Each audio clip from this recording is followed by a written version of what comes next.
Hi, எல்லாருக்கும் வணக்கம். இது எங்கள் வீட்டில் இருக்கிற சால கிராமம். இப்படி தாங்க இருக்கும். ஒவ்வொருத்தர் வீட்டில் ஒவ்வொரு மாதிரியாக இருக்கும். சால கிராமம் பரம்பரையாக வச்சு வழிபடுறவங்களாம் இருப்பாங்க. இது மகாலட்சுமி தாயார், பிளாக் கலரில் இருக்கிறது பெருமாள். 2 பேரும் சேர்த்தே கொடுத்தாங்க. அவங்களே சொல்லி கொடுத்தாங்க. இவங்களை பச்சரிசியில் வச்சா ரொம்ப விசேஷம். மகாலட்சுமி தாயார் நம்ம வீட்டில் எப்போவுமே நிறைஞ்சு இருப்பாங்க அப்படின்னு சொல்லி கொடுத்தாங்க.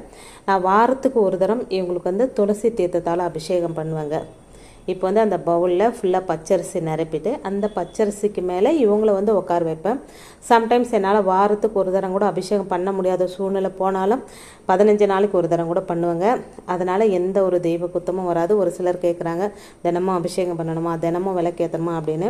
அப்படிலாம் நான் செய்கிறது கிடையாதுங்க. எல்லா தெய்வங்களுக்கும் என்ன நைவேத்தியம் வைக்கிறனோ அதே நைவேத்தியம் தான் இவங்களுக்கு வைக்கிறேன்.